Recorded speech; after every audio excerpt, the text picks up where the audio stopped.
पञ्च चत्वारः त्रयः द्वौ एकः शून्यः। नमो नमः। अहं ज्योतिप्रसादः अत्र भवतां सर्वेषाम् एकवारं पुनः स्वस्य यूट्यूब् चैनल् मध्ये हार्दिकं स्वागतम् अभिनन्दनं च करोमि। प्रियछात्राः, अद्य वयं संस्कृतशिक्षणकालांशे अद्य वयं प्रत्ययः विषये पठिष्यामः। पूर्वे अपि वयं नवमी कक्षायां प्रत्ययविषये पठितवन्तः क्त तुमुन् ल्यप् आदयः। अद्य वयं पुनः प्रत्ययविषये पठामः। प्रत्ययः प्रतीयते विधीयते इति प्रत्ययाः। प्रत्ययः परश्च अर्थात अनंतरम, बाद में। सामान्यतः वयं यत जानीमः प्रत्ययों का जो प्रयोग होता है वो शब्द व धातु के बाद में ही किया जाता है। अर्थात प्रत्यय धातु और शब्द के बाद ही लगते हैं। आप ये सभी जानते हैं। हिंदी भाषा में भी सामान्यतः संस्कृत की व्याकरण का प्रयोग होता है।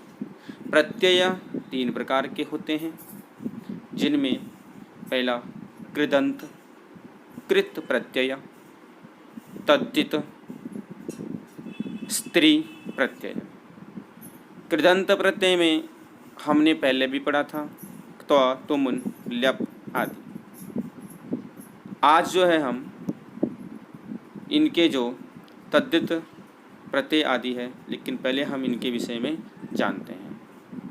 कृत प्रत्यय धातुओं से बनता है, यथा पठ, नूल, पाठकः। तद्धित प्रत्यय जो होता है वो शब्दों से बनता है, यथा ज्ञान, मतुप, ज्ञानवान। और स्त्री प्रत्यय शब्द एवं धातु दोनों से इसका प्रयोग किया जाता है। यानी कि स्त्री प्रत्यय में पुल्लिंग शब्दों को स्त्रीलिंग बनाने के लिए टाप, गीप, गीस का प्रयोग किया जाता है। इन्हीं को हम स्त्री प्रत्यय कहते हैं। चलते हैं आगे। तद्धित शब्द का अर्थ है तेभ्यः प्रयोग्येभ्यः हिताः इति तद्धिताः। अर्थात ऐसे प्रत्यय जिनका किसी रक्त समूह, निवास, जात आदि अनेक अर्थों में प्रयोग होते हों, उन्हें हम तद्धित प्रत्यय कहते हैं। तद्धित प्रत्यय में संज्ञा, सर्वनाम तथा विशेषण आदि शब्दों के साथ इनका जो शब्द होते हैं ये बनते हैं, इनका प्रयोग किया जाता है। तद्धित में संज्ञा, सर्वनाम, विशेषण का प्रयोग किया जाता है। इन शब्दों के साथ इसका प्रयोग, यानी कि जो तद्धित प्रत्यय है वह संज्ञा, सर्वनाम तथा विशेषण आदि शब्दों के साथ इसका प्रयोग होता है। तद्धित प्रत्यय का प्रयोग होता है। तो इसलिए यहाँ पर लिखा हुआ कि तद्धित जो है संज्ञा, सर्वनाम तथा विशेषण आदि शब्दों के साथ बनते हैं। आज हम तद्धित प्रत्यय के अंतर्गत कुछ प्रत्ययों को पढ़ेंगे, जिनमें कुछ प्रत्यय में मतुप प्रत्यय है। आज मतुप प्रत्यय के बारे में जानते हैं। क्या होता है मतुप? मत वाला। यदि आ या आ से भिन्न स्वर वाला कोई शब्द हो तो वहाँ पर शक्ति मतुप, तो यहाँ पर बन जाएगा शक्ति मत। मतुप से शब्द के बाद कोई आ या आ स्वर हो अंतिम में, तो वहाँ पर जो है म को वह हो जाएगा। जैसे गुणमतुप, तो गुणमत होना चाहिए था, लेकिन यहाँ पे गुण में जो गुण का अंतिम वर्ण अ है, इसके कारण यहाँ पर जो माँ है उस माँ को वाह हो गया, तो शब्द बन गया गुणवत। एक बार हम नीचे उदाहरण देखेंगे।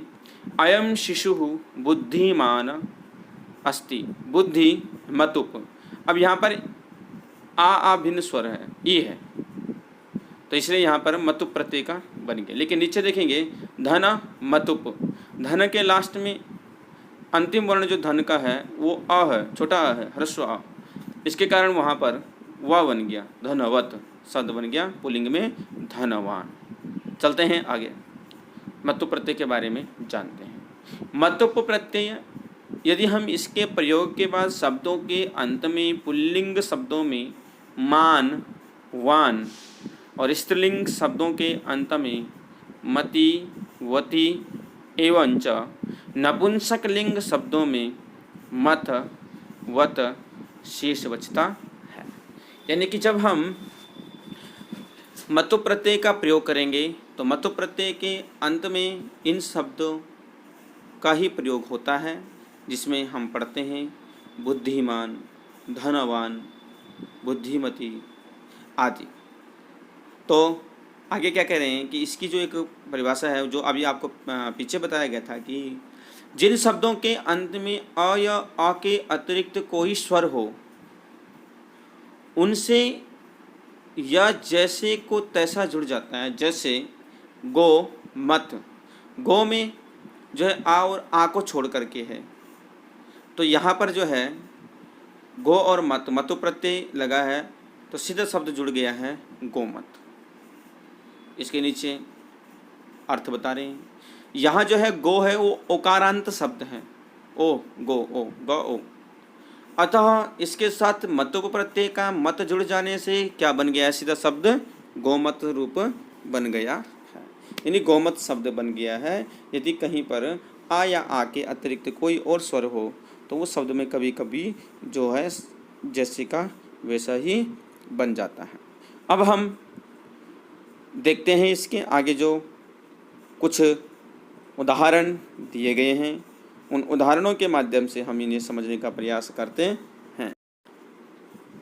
क्या करें, बुद्धि मतुप, मतुप में उ और पा का लोप हो गया, बुद्धि मत, फिर बुद्धिमान पुल्लिंग शब्द है। शक्ति मतुप शक्तिमत, अग्नि मतुप अग्निमत, मति मतुप मतिमत, दीप्ति मतुप दीप्तिमत, कृति मतुप कृतिमत, रति मतुप रतिमत, प्रीति मतुप प्रीतिमत। अब इसमें मैं आपको पहले भी बता चुका हूँ कि फिर इसके जो है शब्द बनने के बाद इसके रूप चलते हैं तीनों लिंगों में, स्त्रीलिंग पुल्लिंग। यहाँ पर पुल्लिंग के शब्द दिए गए हैं जैसे अग्निमान, शक्तिमान, मतिमान इत्यादि, लेकिन इसके जो तीनों लिंगों में इनके शब्द चलते हैं। आगे देखते हैं, जैसे शब्द है, प्रत्यय है, लिंग है, स्त्रीलिंग, नपुंसकलिंग आदि। देखिए शब्द है रूप, प्रत्यय है मतुप, रूपवान स्त्रीलिंग में बन गया रूपवती, नपुंसकलिंग में बन गया रूपवत। श्री मतुप पुल्लिंगे श्रीमान, स्त्रीलिंगे श्रीमती, नपुंसकलिंगे श्रीमत। रसमतुप रसवान पुल्लिंगे रसवती, स्त्रीलिंगे नपुंसकलिंगे भवती रसवत। यश मतुप यशवान यशवती यशवत, यशवान पुल्लिंगे यशवती स्त्रीलिंगे एवं च यशवत नपुंसकलिंगे भवति। बुद्धि प्रत्यय अस्ति मतुप, बुद्धिमान पुल्लिंगे भवति, बुद्धिमती स्त्रीलिंगे भवति एवं च नपुंसकलिंगे भवति बुद्धिमत्।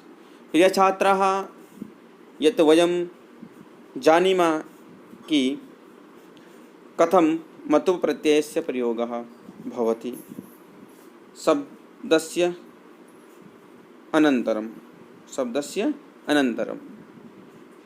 तो इसमें जो है हमने ये जान लिए है कि जो मतु प्रत्यय है इनका प्रयोग किस प्रकार से शब्द के बाद किया जाता है। जैसे हमने पहले भी परिभाषा में इसकी जो जानी थी, पढ़ी थी, इसकी परिभाषा में जाना था। तो आगे जानते हैं इसके कुछ और नियमों को, कुछ और उदाहरणों को माध्यम से समझने का प्रयास करते हैं। ये आगे आपके पास जो मैं अभी कह रहा था कि इसके तीनों लिंगों में इसके रूप चलते हैं। जैसे बलवत शब्द बना, बल मतुप अंतिम में बल में अ है इसलिए वहाँ पे वाह हो गया, तो बलवत, बलवान बलवन्तौ बलवन्तः, बलवत बलवती बलवंती, और स्त्रीलिंग में बलवती बलवत्यो बलवत्याः। और इसी प्रकार से जो गोमत शब्द है, गो और मतु प्रत्यय, क्योंकि यहाँ पर ओकारांत शब्द है ये, इसलिए ये जैसे का वैसा ही जुड़ जाएगा। तो इसको गोमत शब्द बनने के बाद इसके पुल्लिंग में रूप चलते हैं गोमान, गोमन्तौ, गोमन्तः। और नपुंसक लिंगे भवति गोमत, गोमती, गोमन्ती। एवं स्त्रीलिंगे भवन्ति रूपाणि गोमती, गोमत्योः, गोमत्याः। आशा से यत् भवन्तः ज्ञातवन्तः। आप सभी लोग मतु प्रत्यय को अच्छी तरह से जान गए होंगे। अब हम कहते हैं कि जिन शब्दों के अंत में म अथवा अ या आ हो तो उनके पश्चात मतुप के म को व होकर मत के स्थान पर वत का प्रयोग होता है। जैसे आपने पूर्व में भी पढ़ा था कि यदि कहीं पर आ या आ हो तो वहाँ पर जो है मत का जो माँ है उसको वाह हो जाएगा, यानी वहाँ पर वत शब्द बन जाएगा।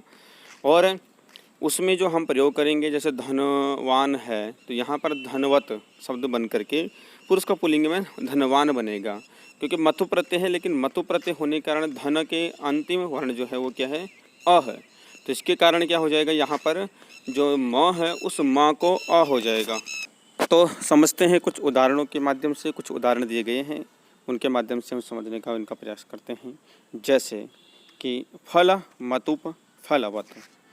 अत्र फल इत्यस्य अन्तिमवर्णे अ अस्ति। किमस्ति, अ। तो अनेन कारणेन अत्र किं भविष्यति, वकार भविष्यति। तो फलवत। एवमेव अस्ति धन अन्तिमवर्णः अ अस्ति, गुण अन्तिमवर्णः अ अस्ति, रूप अन्तिमवर्णः अ अस्ति, रस अन्तिमवर्णः अ अस्ति, बल अन्तिमवर्णः अ अस्ति। अनेन कारणेन अत्र मतुप प्रत्यय अनन्तरम् अत्र मकारस्य वकार भविष्यति। तर्हि फलवत, धनवत, गुणवत, रूपवत। तो अनेन बलवत, बलवान पुल्लिंगे, धनवान, रूपवान, गुणवान इत्यादयः भवन्ति। तो इनसे हमें पता चल गया है कि किस प्रकार से माँ के स्थान पर वाह हो गया। आशा करता हूँ कि यहाँ तक आपको समझ में आ गई। अब अगला प्रत्यय हम जानते हैं, ठक् प्रत्यय। किम अस्ति, ठक्। ठक् प्रत्यय मध्ये किं भवति, इक् भवति। किं भवति, इक्। पश्यामः, ठक् इक् प्रत्यय। ठक् प्रत्यय का प्रयोग विभिन्न शब्दों के साथ निम्नलिखित पृथक पृथक पृथक अर्थों में होता है। ठक, ठन, ठय आदि प्रत्ययों के स्थान पर इक हो जाता है। यानी कि जहाँ पर आपको इक दिखे आपको वहाँ पर समझ जाना चाहिए कि यहाँ पर क्या है, ठक प्रत्यय का प्रयोग हुआ है। इनका अलग अलग अर्थों में तो ठक, ठन, ठक, ठय, ठन आदि अर्थों में इनका प्रत्ययों का प्रयोग होता है। तो जैसे आप लोगों के कहीं अगर दैनिक है, दिन एक, तो यहाँ पर आपको समझना चाहिए कि यहाँ पर जो है क्या हुआ है, ठक प्रत्यय का प्रयोग हुआ है। तो ये ठक प्रत्यय का प्रयोग इन अर्थों में करें, ठक में जो आदेश है वो इक बन जाता है, और इसके कारण इसके रूप आगे कैसे चलते हैं उदाहरणों में देखते हैं। कह रहे हैं ठक प्रत्यय परे होने पर शब्द के प्रथम स्वर की वृद्धि अ को आ, ई को ई, ए को आई, उ को ऊ, ओ को औ हो जाता है। जैसे वर्ष ठक इक भविष्यति, वार्षिकः वार्षिकम्। अत्र एकवारं पश्यन्तु सर्वे कि वर्ष व अ र स अ, तो व इत्यस्य अनन्तरं वर्णः अस्ति अ, तो अत्र दीर्घ भविष्यति। किं भविष्यति, दीर्घ भविष्यति। वा किं भविष्यति, वार्षिक। तो वार्षिकः अथवा वार्षिकम्। तो यानी कि कहीं पर यदि ई हो तो उसको दीर्घ ई हो जाएगा, छोटा ह्रस्व आ है तो उसको दीर्घ आ हो जाएगा, और ह्रस्व ऊ है तो उसको ऊ हो जाएगा। यानी कि जो आपने वृद्धि संधि पढ़ी है उसके अनुसार, या आपने जो दीर्घ संधि पढ़ी थी पहले, दीर्घ संधि के अनुसार ही इनमें हो जाता है। यानी कि दीर्घ में तो हम ऊ तक पढ़ते थे, लेकिन यहाँ पर हमें जो वृद्धि संधि के भी कुछ हमने पढ़े थे, आ ऊ को ओ हो जाना। तो इसी प्रकार से यहाँ पर हमें ओ को औ हो जाना। आप लोगों के पास ऐसे शब्द आएंगे और वह ऐसे वर्ण आएंगे, तो वहाँ पर आपको समझ जाना चाहिए कि यहाँ पर क्या है, ठक प्रत्यय का प्रयोग किया गया है। तो चलते हैं आगे। तो उदाहरणों के माध्यम से देखते हैं कि कैसे बनता है। चलते हैं उदाहरणों की तरफ। धर्म ठक, धार्मिक। धर्म ध ध ओ र म ओ, ध अनन्तरम् आ अस्ति, तर्हि अत्र आ भविष्यति। तो धार्मिकः। शब्द ठक, शाब्दिकः। लक्ष्य ठक, लाक्षिकः। अध्यात्मक ठक, आध्यात्मिकः। आदिभूत, अधिभूत ठक, आदि भौतिक, आदि देव ठक आदि दैविक। अत्र एकवारं पश्यन्तु, यदा यः प्रथमवर्णः अस्ति तदनन्तरं यः ह्रस्वः अस्ति तं दीर्घं भवति, अर्थात् स स अनन्तरम् अवर्णः अस्ति तर्हि अत्र आ भविष्यति, तो शब्दः भवति शाब्दिकः। लक्ष्य ल अत्र अकारम् आकारं भविष्यति, तो लाक्षिकः। आध्यात्मिक आध्यात्मिकः। अधिभूत आदि अत्र अ अस्ति तर्हि आ भविष्यति, आदि भौतिकः। और अधिदेवः, तो अत्र अस्ति आदि आदि अ अस्ति तं किं भविष्यति, आ भविष्यति, तो आदि दैविकः। तो आशा करता हूँ कि आपको ठक प्रत्यय भी समझ में आ गया होगा। तब तक के लिए प्रिय छात्रों, नमो नमः, धन्यवाद आप सभी का। और इस वीडियो को आप आगे प्रेषित जरूर करें, जिससे कि जो आपका ज्ञान है उसमें वृद्धि हो सके। नमो नमः, धन्यवाद।